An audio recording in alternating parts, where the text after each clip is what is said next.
लोक आस्था का महापर्व छठ हर साल कार्तिक मास के शुक्ल पक्ष की षष्ठी तिथि को मनाया जाता है। छठ पर्व पर महिलाएं निर्जला व्रत रख सायंकाल नदी, तालाब या जल से भरे स्थान पर खड़े होकर भगवान सूर्य को अर्घ देती हैं। जो बिहार को ठीक से नहीं जानते, उनके लिए छठ को समझना थोड़ा मुश्किल है। देश दुनिया के लोग छठ के बारे में जानना चाहते हैं कि आखिर इसका इतना महत्व क्यों है, क्यों मनाया जाता है छठ पर्व। चलिए आपको विस्तार से समझा देते हैं कि क्यों छठ पर्व इतनी धूमधाम से मनाया जाता है, क्यों छठ पर्व की धूम इतनी बड़ी है। सबसे पहले आपको बता दें कि छठ पर्व का इतना महत्व क्यों है। यह लोक आस्था का महापर्व है, मतलब यह बिहार और पूर्वांचल के लोगों की आस्था का प्रतीक है। आस्था पर न तो सवाल किया जा सकता है और न ही इसका कोई जवाब हो सकता है। जहां तक महत्व का सवाल है तो यह प्रकृति को चलाने वाले सूर्य की उपासना का पर्व है। यह देवी कात्यायनी से आशीर्वाद मांगने का पर्व है। छठ हमें सिखाता है कि जिसका अंत है उसका उदय भी होगा। उगते सूरज को तो हर कोई जल देता है, लेकिन छठ पर्व एक ऐसा पर्व है जिसमें अस्त हुए सूरज को जल दिया जाता है। अब जान लेते हैं कि छठ क्यों मनाते हैं। वास्तविक रूप से इस सवाल का जवाब कोई नहीं दे सकता। यह बिहार के सनातन हिंदू धर्मावलंबियों के घर घर में होने वाला पर्व है। जो अपने घर में नहीं करते वह दूसरों के घर में जाकर करते हैं।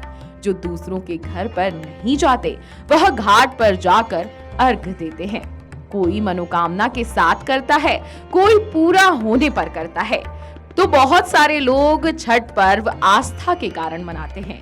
कहा जाता है कि छठी मैया सभी मनोकामना पूर्ण करती हैं और सूर्य देव को जल देने से सूर्य देव प्रसन्न होते हैं और घर पर बिल्कुल भी विपदा नहीं आने देते। अब सवाल लोग ये करते हैं कि सूर्य देव को तो हम सभी जानते हैं, लेकिन छठी मैया कौन है? तो इसका जवाब हम आपको देते हैं। सूर्य देव तो इस प्रकृति के ऊर्जा स्रोत हैं। छठी मैया देवी कात्यायनी है। यह सूर्य देव की बहन है।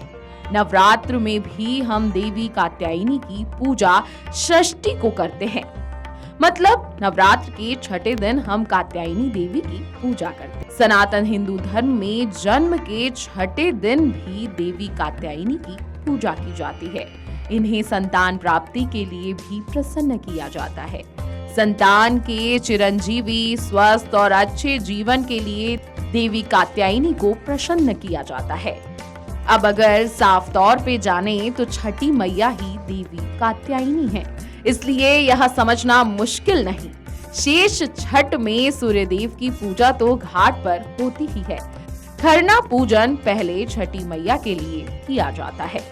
अब आपको बता देते हैं कि छठ में सबसे ज्यादा महत्व किस चीज का है। किसी एक बात का ज्यादा या किसी एक बात का कम महत्व छठ में नहीं बताया जा सकता, लेकिन सबसे ज्यादा ध्यान शुद्धता और सात्विकता का रखा जाता है। कार्तिक मास शुरू होते ही लहसुन प्याज खाना अमूमन बंद हो जाता है। धनतेरस या दिवाली से ज्यादातर लोग सेंधा नमक खाना शुरू कर देते हैं। यह एक तरह से शुद्धता का माहौल बनाने का प्रयास होता है। छठ के लिए अनिवार्य शुद्धता का मानक पूरा करने के लिए पूर्ण सात्विक भोजन खाया जाता है। नहाए खाए से छठ व्रत की शुरुआत होती है। मन, कर्म और वचन से शुद्ध होना पड़ता है। नहाए खाए का मतलब तामसिक प्रवृत्तियों की सफाई है। शारीरिक रिश्तों से दूर रहना होता है। कम और शुद्ध भोजन खाना होता है ताकि शरीर का भीतरी हिस्सा भी साफ हो जाए। नहाए खाए में अरवा चावल का भात और चने की दाल के साथ कद्दू डालकर बने दल कद्दू को हर कोई खाता है। यह पूजा के लिए अलग रखे बर्तन में बनता है और यथासंभव मिट्टी के चूल्हे पर लकड़ी की आग पर इस भोजन को शुद्ध देसी घी में पकाया जाता है। अब ये व्रत कठिन क्यों है, ये भी जान लीजिए। कहा जाता है कि ये सबसे कठिन व्रतों में से एक है। दरअसल नहाए खाए के साथ ही व्रती की परीक्षा शुरू हो जाती है। नहाय खाए में शुभ सात्विक भोजन मिलता है, लेकिन उसमें सेंधा नमक रहता है। खरना के दिन मतलब सूर्योदय से शाम में पूजा होने तक जल भी ग्रहण नहीं किया जाता।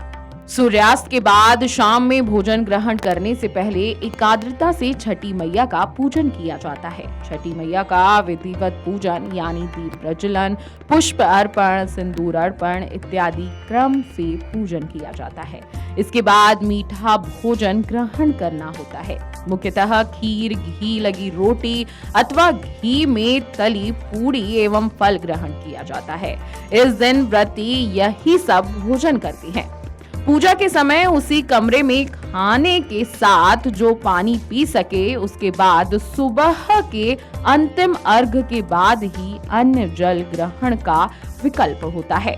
यानी कि जब छठ व्रत शुरू होता है, आप उस दिन कुछ मीठा भोजन खा सकते हैं और पानी पी सकते हैं। फिर सीधे आपको चौथे दिन यानी कि जब आप सूर्यदेव को अर्घ दे लें, उसके बाद ही आप कुछ खा पी सकते हैं। Video desk अमरउजाला.com।